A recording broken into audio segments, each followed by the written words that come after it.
던져줍니다.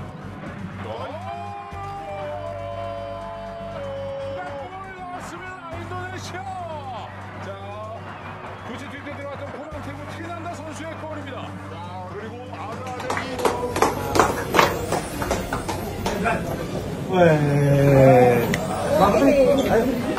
We stop or we continue? Continue! Stop or we continue? Continue! We make history happen, okay? Okay! Ayo! Ayo!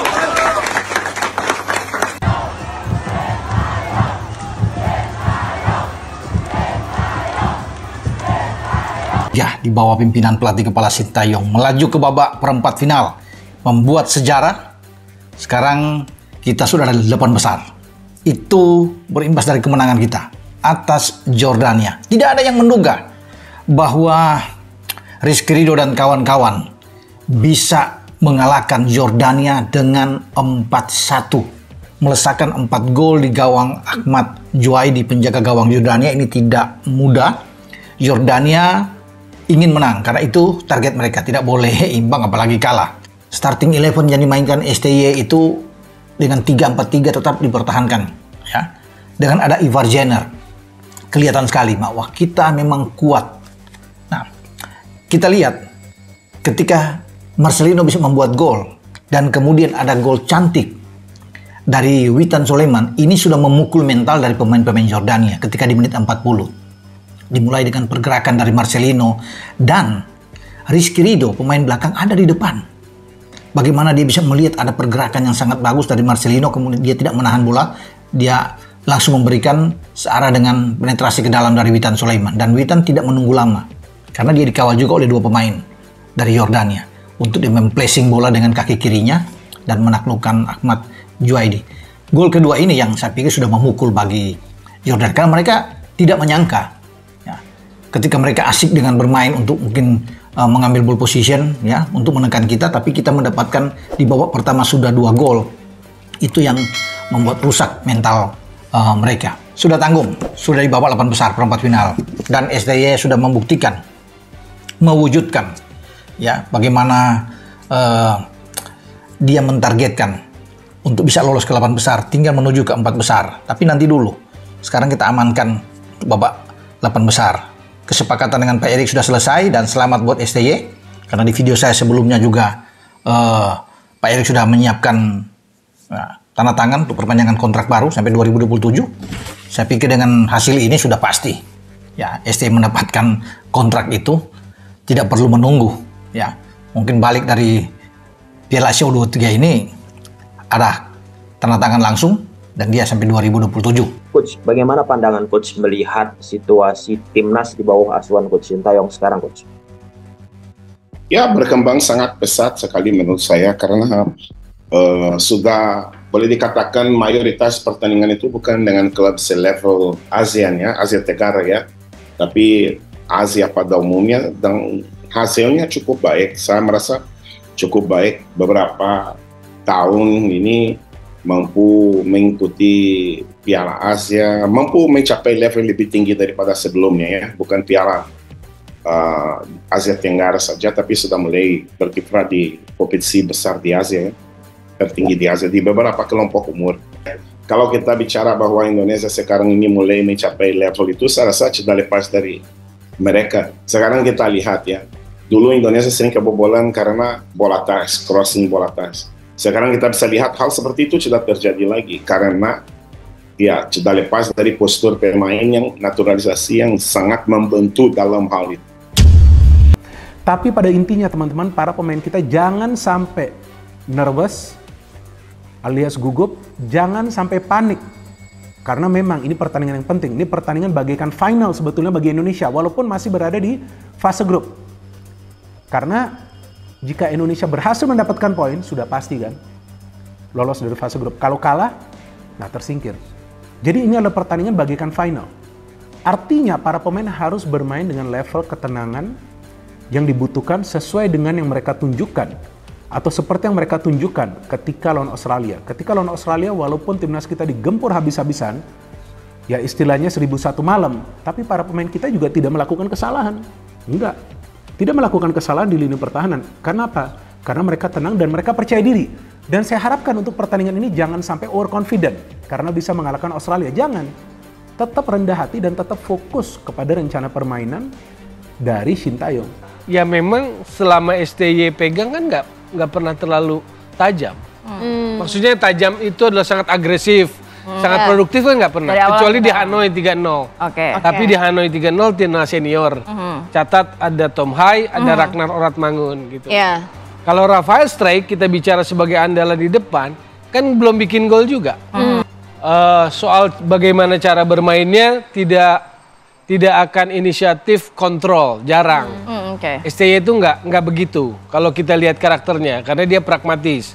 Maka saya lihat dia akan compact, hati-hati, akan defend. Kalau defend tuh retreat ke bawah, counter attack. Begitu aja saya lihat kalau STY. PSSI dan juga STY yang nantinya mungkin ini perpanjangan kontraknya akan terjadi nantinya. Sampai mungkin dalam jangka waktu panjang. Kalau dalam peperangan seperti ini, Piala Asia, lolos ke 8 besar pun kan belum, masih ditentukan nanti malam. Sebetulnya tabu. Kalau dalam tabu, Bang? Kalau dalam pikiran pure profesional bola nanti dulu, jangan ngomong itu dulu. Oh gitu. Kalau yang kita belajar ilmu bola langitan lah. Ini siap-siap nanti ramai juga komentar ya, Bang. Ya nggak apa-apa. Makanya ngomong bola itu nggak boleh baper.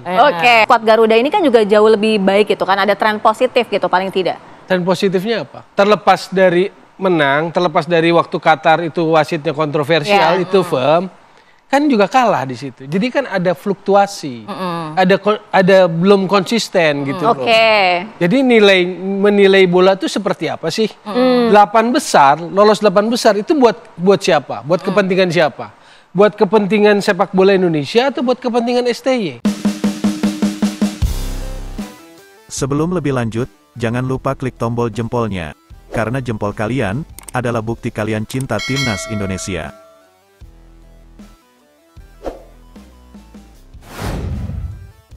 Mantan pemain klub Liga Inggris puji kualitas timnas Indonesia yang sukses menumbangkan negaranya yaitu Australia di Piala Asia U23. Penampilan timnas Indonesia di Piala Asia U23 kali ini memang banyak menuai pujian karena di luar dugaan bisa berbicara banyak di grup neraka. Seperti diketahui, pasukan Sintayong tergabung di grup A yang berisi tim-tim kuat langganan juara Piala Asia U23 seperti tuan rumah Qatar, Australia, hingga Yordania. Di laga pembuka menghadapi Qatar, timnas Indonesia harus bertekuk lutut dengan skor 0-2 yang ketika itu diwarnai oleh insiden 2 kartu merah. Saat itu, keputusan wasit Nasrullah Kabirov dinilai banyak merugikan timnas Indonesia. Salah satunya ialah kartu merah kontroversial Ivar Jenner yang dianggap melanggar keras pemain Qatar. Pelatih Sintayong bahkan sampai mengatakan kepada media jika moral skuad Garuda sempat menurun usai kekalahan dari tuan rumah Qatar. Namun, timnas Indonesia akhirnya bisa kembali bangkit di pertandingan selanjutnya saat menghadapi tim favorit juara yakni Australia. Aksi heroik dari para pemain timnas Indonesia U23 itu membuat banyak penonton terkejut hingga menarik perhatian sejumlah legenda sepak bola. Di antaranya ialah legenda Australia sekaligus ex-pemain klub Liga Inggris yaitu Tim Cahill dan Mark Schwarzer yang kerap memantau perkembangan sepak bola negaranya. Tim Cahill dalam sebuah wawancara mengaku tidak menyangka jika perkembangan timnas Indonesia begitu cepat hingga mematahkan prediksinya. Ini gila, tapi ini akan menjadi lebih baik. Semula saya berpikir setidaknya butuh 5 tahun untuk timnas Indonesia berkembang, ternyata lebih cepat dari perkiraan saya, kata Cahill. Mereka sungguh berinvestasi dan saya percaya mereka akan melakukan banyak hal besar dengan pemain muda, tambahnya.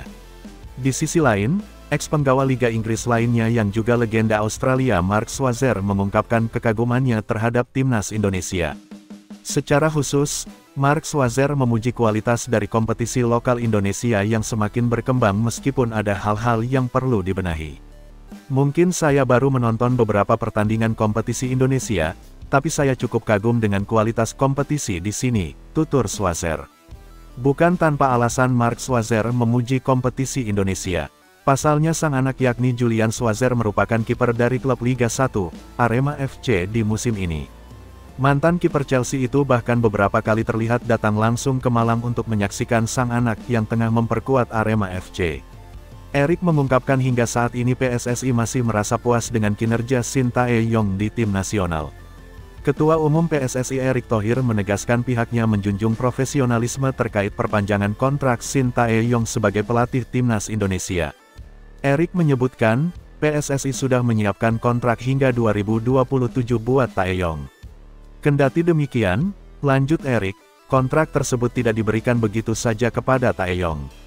Menurutnya, juru taktik asal Korea Selatan itu harus memenuhi persyaratan yang sudah disepakati kedua belah pihak. Dua kesepakatan yang harus dipenuhi Tae-yong adalah meloloskan timnas senior ke-16 besar Piala Asia 2023, serta membawa timnas U23 melaju ke perempat final Piala Asia U23 2024.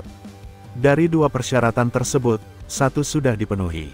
Sekarang Tae-yong hanya perlu membawa timnas U23 ke perempat final. Target itu bisa terrealisasi sepenuhnya jika timnas U23 bermain imbang atau menang melawan Yordania di laga pamungkas Grup A Piala Asia U23. Ya kan sampai 2027, saya sudah ngomong, ujar Erick terkait durasi kontrak Tae-yong selepas peringatan hari ulang tahun, HUT PSSI ke-94, Jumat 19/4 dikutip laman kantor berita Antara. Itu kan sebuah komitmen yang kita sudah sepakat sama-sama bahwa ada target-target untuk pelatih STY sebagai profesional, dan dari saya sebagai profesional punya kesepakatan. Nah jadi jangan berpolemik gitu. Jadi sudah ada hal-hal yang disepakati. Pertanyaan media juga, bagaimana kalau enggak lolos 8 besar? Ya itu baru penilaian yang berbeda. Tetapi saya bersama PSSI berdiri tegak di atas wilayah profesionalisme. Ketika kita bersepakat, itu yang kita pegang. Puas enggak? Ya puas. Tapi tadi, jangan ini dipotong-potong. Sementara itu, HUT PSSI ke-94 dirayakan secara sederhana di Jakarta. Pada momen spesial ini, PSSI mengundang para pelaku sejarah, yaitu deretan legenda-legenda timnas Indonesia. PSSI ingin berbagi kebahagiaan dengan para legenda tersebut, karena pernah berjuang mengharumkan nama bangsa lewat sepak bola. Kalau kita bicara timnas, saat ini timnas U23 sedang berjuang di Piala Asia U23 di Qatar. Kedepan masih banyak agenda timnas Indonesia yang akan berlangsung, ujar Erick. Ini langkah awal perbaikan transformasi sepak bola. Saya tidak bisa bekerja sendiri. Mari kita semua stakeholders sepak bola sama-sama mewujudkan kejayaan sepak bola Indonesia.